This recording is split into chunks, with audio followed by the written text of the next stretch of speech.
This episode, we're going to talk about fear.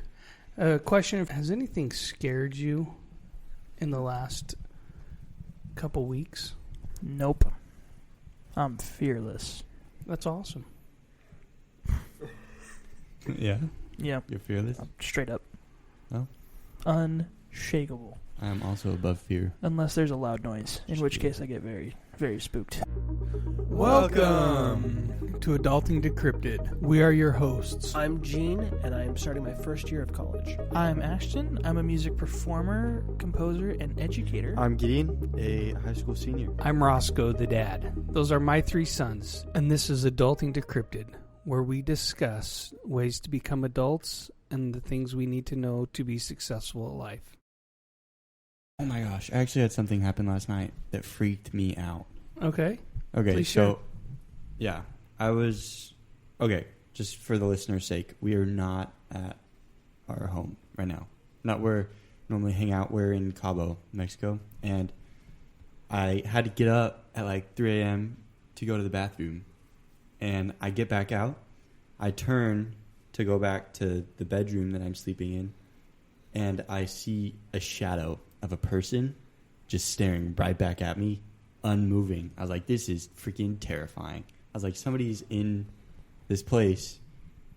And I slowly moved, and I realized that it was a mirror on the wall that I forgot was there.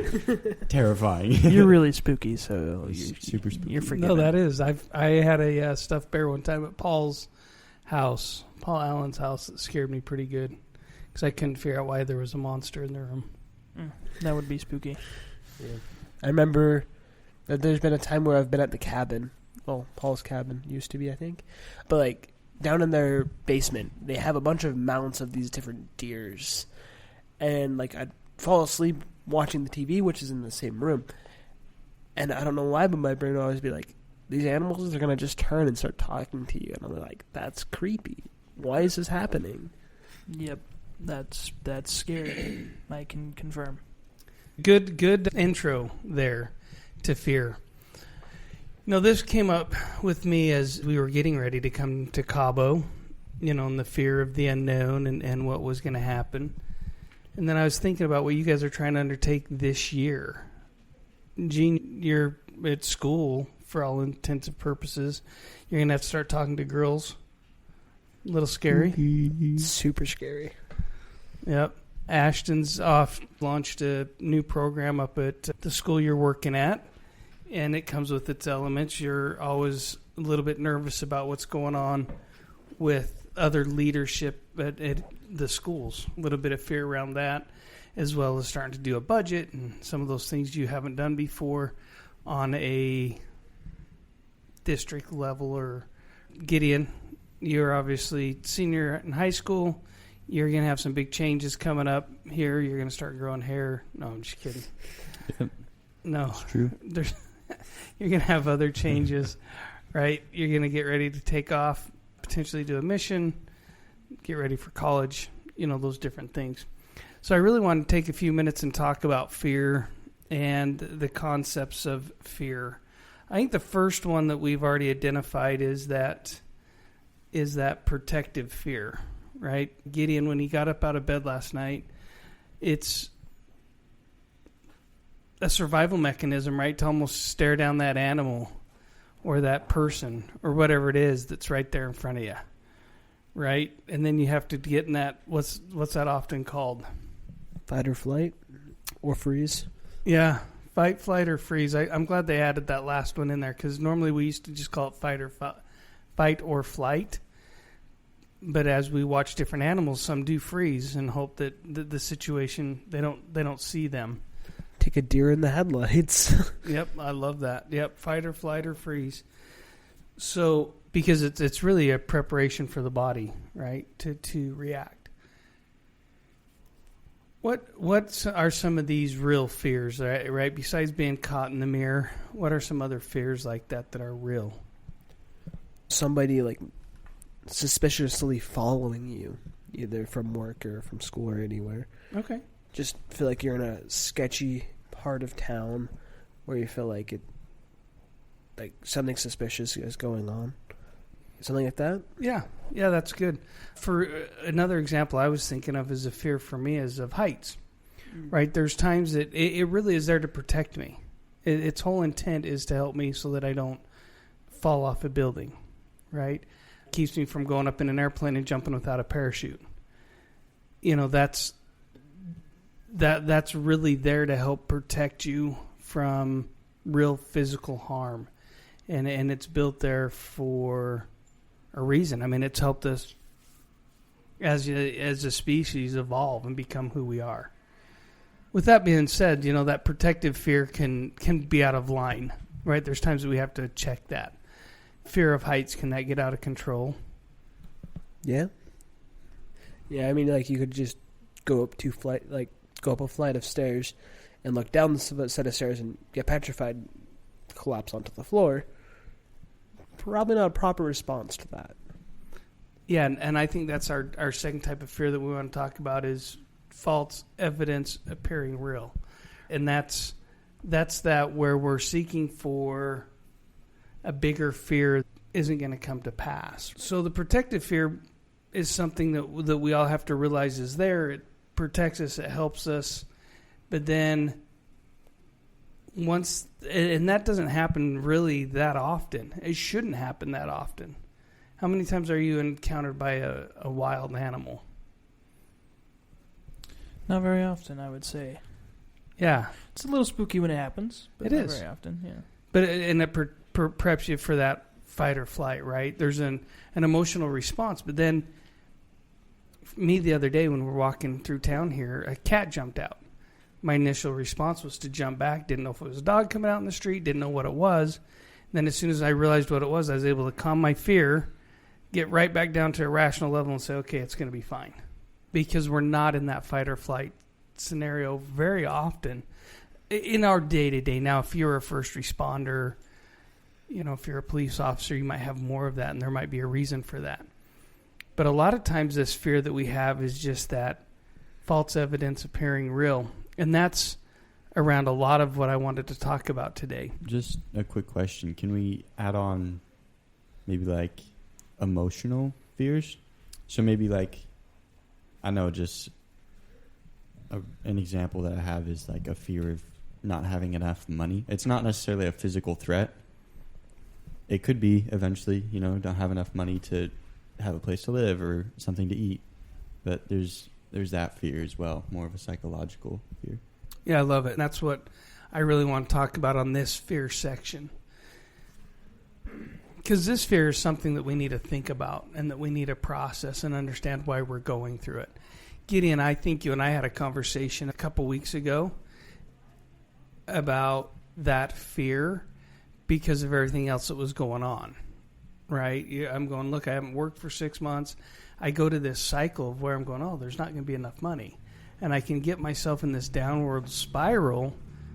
That fear is where you have to really start evaluating where is it coming from? What's the root cause of that?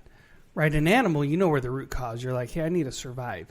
But these other things you need to really start to dig into. So, yeah, that's what I want to talk about today. And then a couple ways to combat that fear and to overcome that fear. Because that's a real obstacle. It's one thing to identify it, but it's another thing to say, how do I overcome that?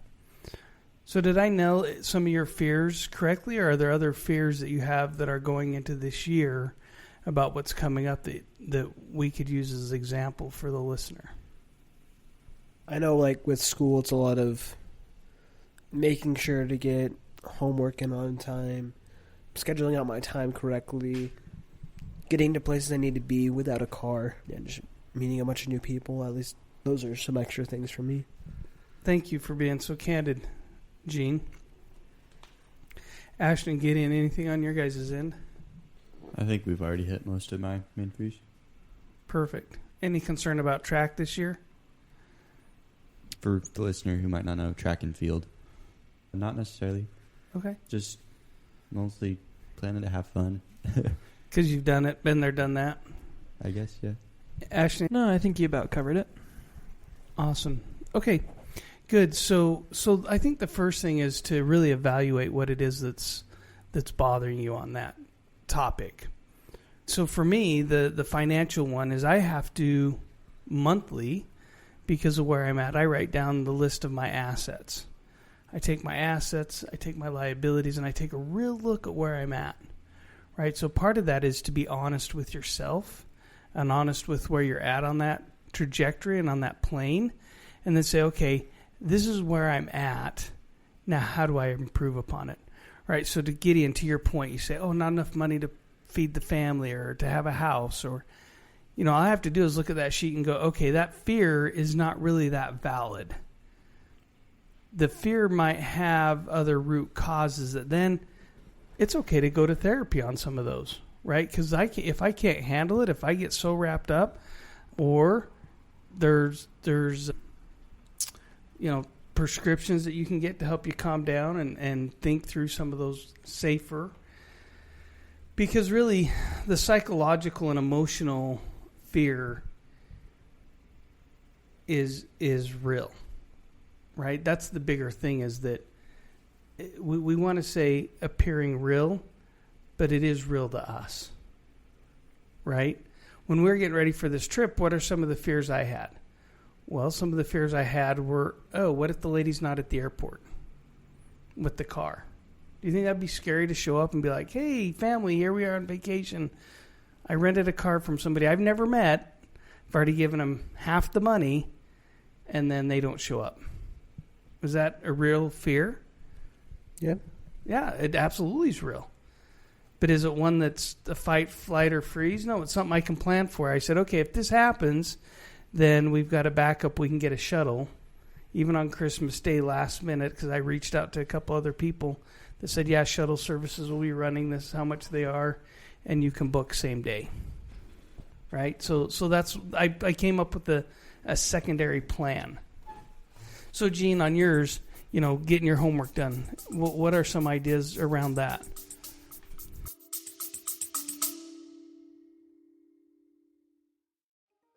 Hello. If you're listening to this right now, that means you're currently listening to an episode of Adulting Decrypted. And let me just say thank you. My name's Ashton, one of the hosts of Adulting Decrypted, and I wanted to steal a quick second of your time to do a shameless little plug. If you've listened to our podcast for any sort of time, you know that we talk about a bunch of different stuff all about adulting. Because our goal is to help individuals in this task we call adulting. Now, we have just revamped the way that we do this. If you go to adultingdecrypted.com, you can see all of our episodes sorted out by category. We've sorted it into financial, practical, emotional, social, and things just for fun. So, if any of those categories are of particular interest to you right now, you can go onto the website, look through there, and see all of our episodes that correlate with that specific thing. This website's completely free to use. It's just another tool for our listeners to find things that are more important to them now. So, for example, if I was looking at it, I'd scroll through and say, hey, you know what? I want to see what the Adulting Decrypted crew has talked about socially. Well, one of our first episodes, Season 1, Episode 3, How Do I Talk to People? That's where we talked about all about how to talk to people. So if that's something you want right now, you can go find that right now. Also in this one, Season 3, Episode 15, The Power of a Humble Mediator, where we talked to one of my old bosses about his business as a mayor, also as a small theater owner. Some really cool stuff. So, if you're looking for a better way to organize through all your self-help podcasts, try adultingdecrypted.com and enjoy the rest of the episode.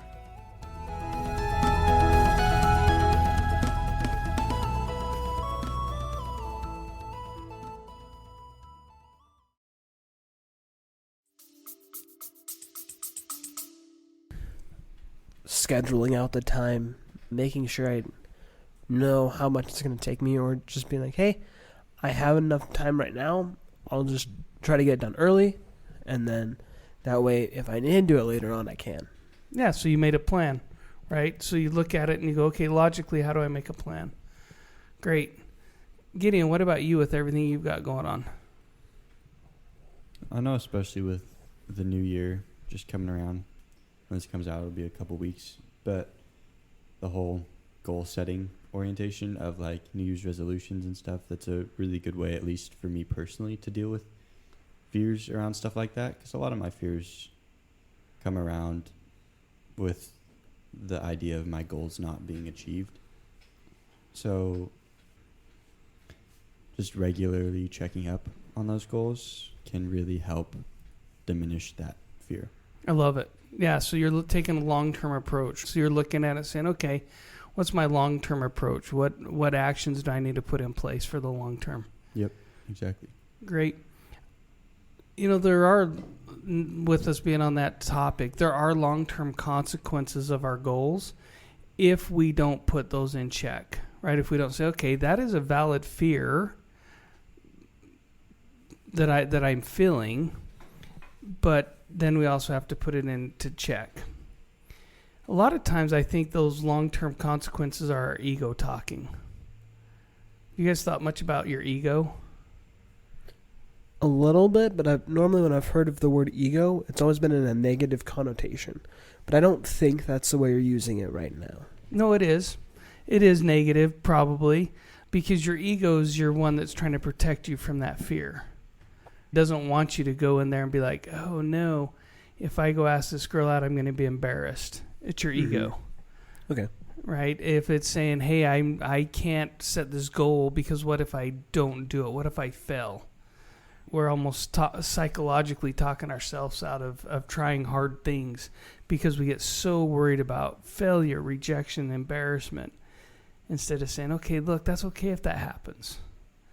I will get over it. We talked about it last episode, that all these things will work together for my good. Even if I'm embarrassed, even if this doesn't work out, even if I fall flat on my face, I'm going to learn something and it's going to be better. Gideon, I think today you were doing some backflips. I was on the beach. Yeah, what were they called? So there's the normal backflip, and then I was doing round-off backflips as well as J backflips is what I like to call them. Yeah, very cool. And what's the risk on one of those going south? The ultimate risk, I guess, would be like breaking your neck or your spine. Yeah, so there's there could be a risk in there. There's really a risk that has kept me from trying because I'm going, oh, the risk is too high because I'm afraid of not being able to come around. Correct. But then I watch you with this little kid, and you're able to help him work through some of that risk aversion. You're like, okay, how do we take some of this risk out of it? Did he listen? Not particularly. No, he didn't quite listen, but. Because he was little, he's made of rubber. He's like, look, I got no risk. I'm not scared of nothing. Going back to Ashton's earlier statement, that kid's not afraid of nothing. He was more than happy to spin himself as many times as he wanted and land as poorly as he wanted.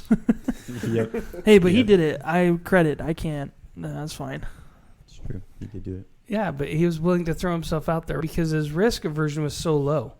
Now, at 50, I look at that and go, man, if I screw that up, I won't walk for months. Now if I broke my spine or my neck, it'd be different. But if I landed like this little guy did, which was never really, he was never in danger. But the way he hit his knees and his back and his head, I would have been like, oh man, that would have jacked me up. The way he is sticking those landings or not sticking those landings. Yeah, that's fair. The way he was landing. There you go. I like it. So then we say, okay, well, if I want to avoid these risks, how do we still... I'm trying to think of how to ask this question that doesn't sound condescending. But if we're trying to avoid risk aversion, right, and we're trying to not do that, how do we still step out and try new things? If we know there's not a physical danger that's going to happen. Well, something that I think about a lot, and I think I've talked about on this podcast before, was how when I was younger, I needed to walk the dog, and I liked walking in the mountains, but I was really, really scared of snakes, specifically rattlesnakes, which we get near our home. And I remember you mentioning once, you're like, hey, it's okay to be scared of something, but you can't let that fear stop you from doing that thing. And something that you suggested and something that I approach a lot as a solution is planning on what to do when that thing is encountered. I mean, so like snakes are in the mountains, they're going to be there. If you hear a rattlesnake, you just step back and you move the other way. Really quite simple. But as long as you know what to do versus freaking out, that's enough.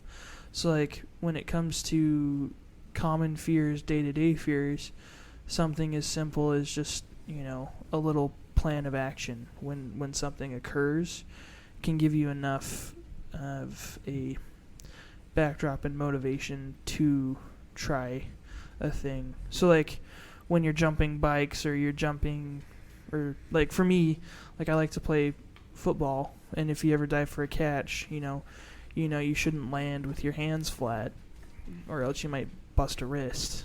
Or like skiing, you've got to land a proper way. So just thinking about those sorts of things. Yeah, which would really jeopardize your career if you landed flat, goofing around, and busted both your wrists. That would suck. Yeah, it would. You spend quite a bit of time with your hands. I mean, they're pretty valuable to your profession. Yep, they're a constant tool that I use. So Yeah, breaking them would not be great. It's interesting. We have friends who are oral surgeons and dentists, and they stopped playing pickup football because they're going, man, if I broke a hand, it would jeopardize my business substantially. They look at the math on that and say, okay, that's not worth the risk because it's so great. But to your point, Ashton, is when you look at a risk and go, okay, now I know how to avoid that damage of that. Yeah. And I'm planning ahead. The risk is minimized, but it might not ever go away completely.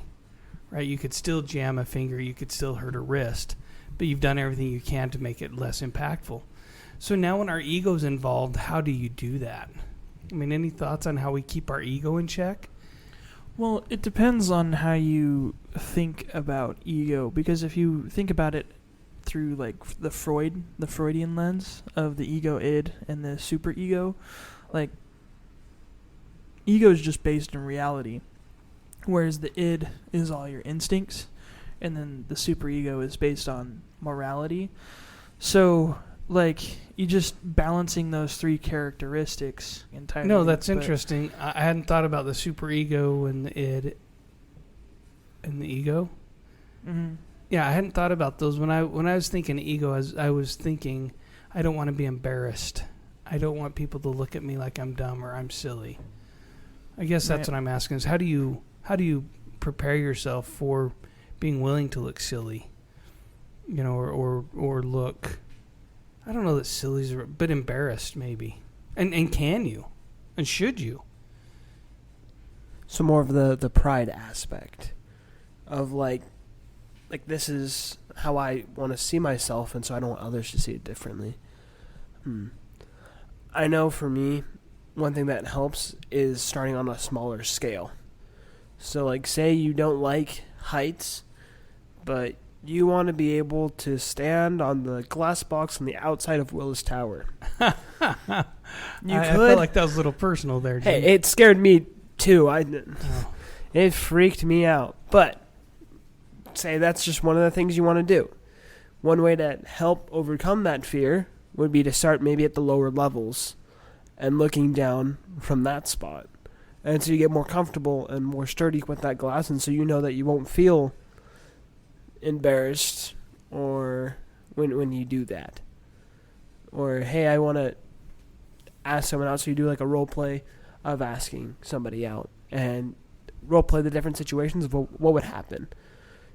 So it's not as detrimental because it's not in that situation, but it's in a situation like it, so you can see like, hey, look, I'm okay. I like more that. of like a model scale, I guess.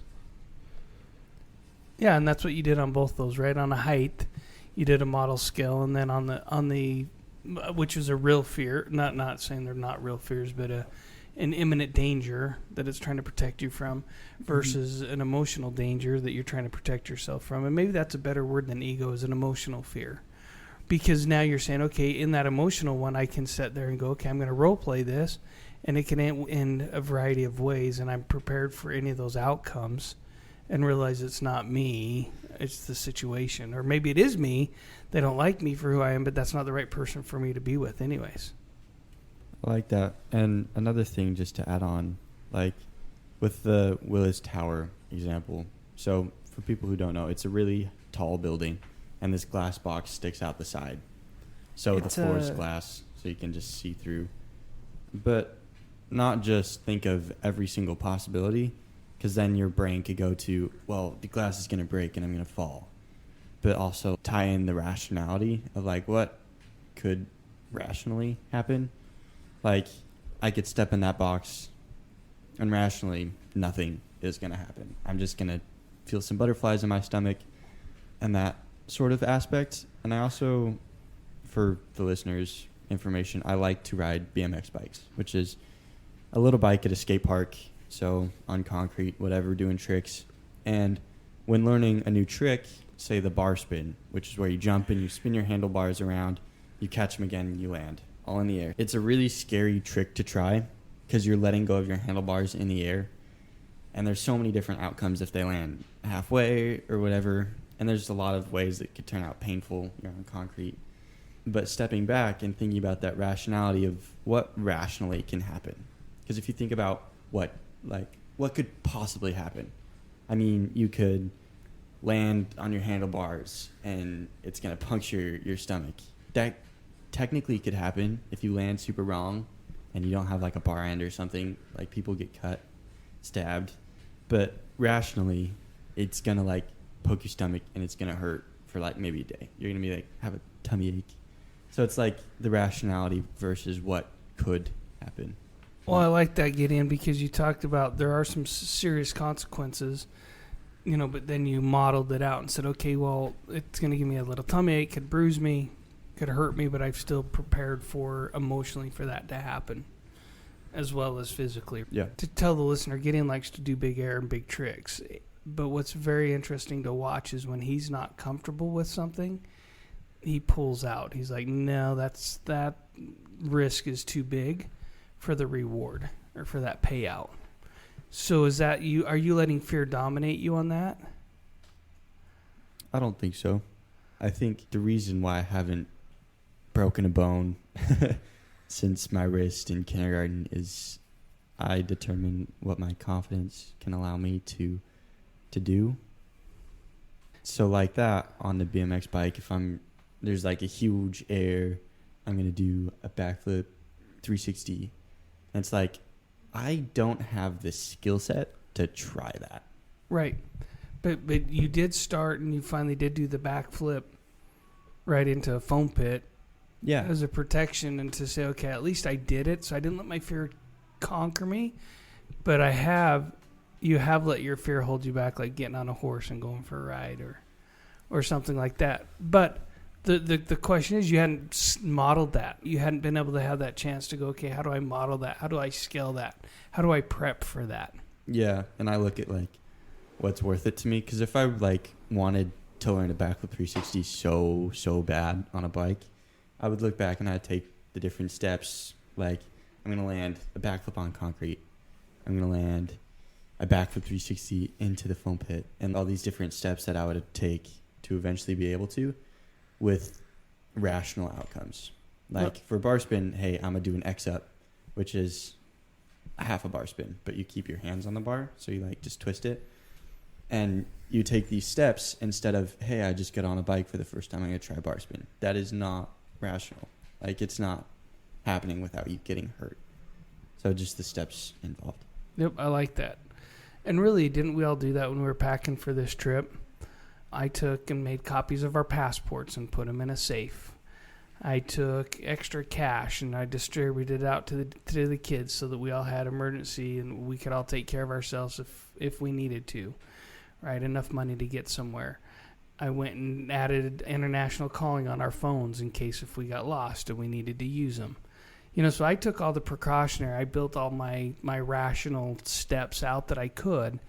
And then still, the night before, I had to lay in bed and say, I've done all that I can do.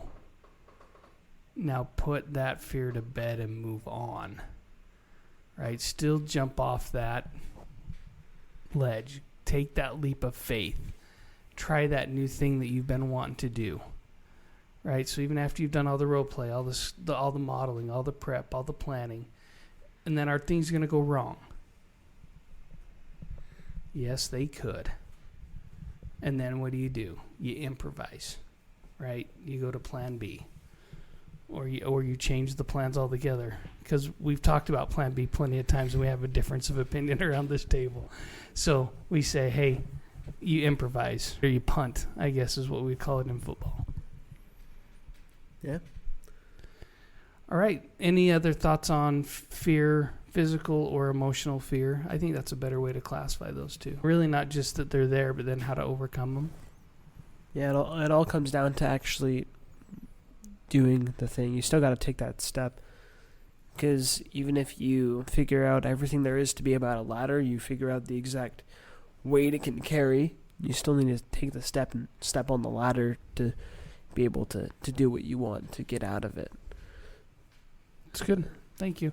Sometimes you need to know what you want to get out of it, right? So, but on the sky deck at Willis Tower that we talked about, 1,353 feet above ground, and it's a 4.5 foot ledge of glass that you're stepping out on.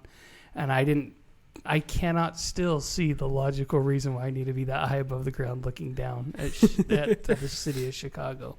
So I still have not probably overcome that fear. I'd go up there again with you, but no value for me on that, conquering that fear completely. Because my bigger goals don't coincide with it. But if you told me to bungee jump from there, I think that sounds like a fun try. Let's do it.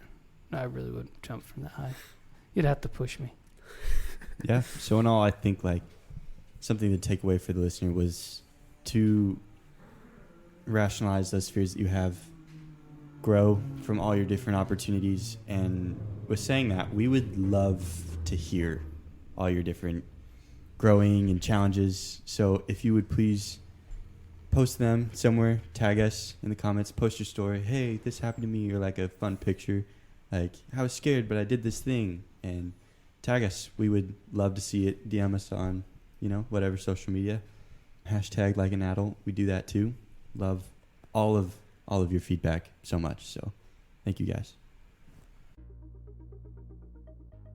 Thank you for listening to this week's episode of Adult and Decrypted. We really enjoyed having this week's conversation, and we hope you did as well. If you ever want to comment on the topics, you can send us a message to our website, adultingdecrypted.com, our email, adultingdecrypted@gmail.com, or through our Instagram, Facebook, and LinkedIn accounts at adultingdecrypted. If you have any topics for the show that you would like us to talk about, or if you are a parent and want us to talk about something your kids should know, send us a message on any of the accounts mentioned. If you would like to be a guest or have an idea for someone you think we should have on our show, feel free to send us an email detailing your thoughts to adultingdecrypted@gmail.com. Adulting is teamwork. We have merch. If you want to show off your Adulting Decrypted pride, check out our website, adultingdecrypted.com, or our partner website with shop.spreadshirt.com/adulting-decrypted. Lastly, if you enjoyed the show, please consider supporting us on our Patreon at Adulting Decrypted. Along with the benefits that come with our Patreon, and trust us, there are some pretty good ones in there, you will not only be helping us continue in the effort to make great content, but you will be part of a community of individuals all trying their best to adult. We appreciate you listening, enjoying, and leaving your positive reviews. Now, the special song from Gene and Gideon.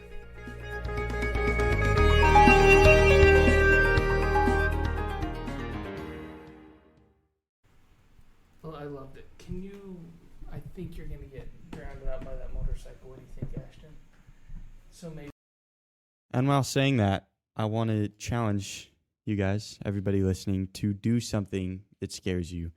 Face those fears and post about it on social media. We would love to get tagged and be able to see all of the people that we can influence, and make sure to share to help others around you learn as well. So tag us, Adults and Decrypted, Facebook, Instagram, whatever. DM us. We would also love to hear, and hashtag like an adult. Want to make sure we see it. So thank you so much. That keeps us from. Another way to think of it is I can't say that big word I want to say. Inhibiting? Yeah. Another way to say that is fear that keeps you from doing something you know you should do or could do. Thank you for listening to this week's episode of Adult and Decrypted. We really enjoyed having this week's conversation, and we hope you did as well. If you ever want to comment on the topics, you can send us a message to our website, adultingdecrypted.com, our email, adultingdecrypted@gmail.com, or through our Instagram, Facebook, and LinkedIn accounts at adultingdecrypted.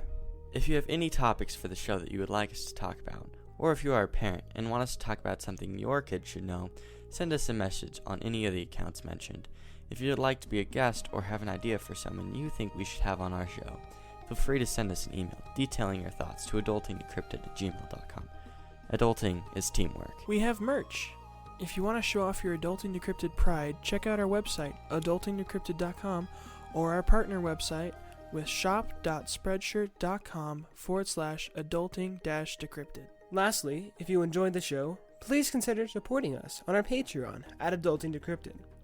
Along with the benefits that come with our Patreon, and trust us, there are some pretty good ones in there, you will not only be helping us continue in the effort to make great content, but you will be part of a community of individuals all trying their best to adult. We appreciate you listening, enjoying, and leaving your positive reviews. Now, the special song from Gene and Gideon.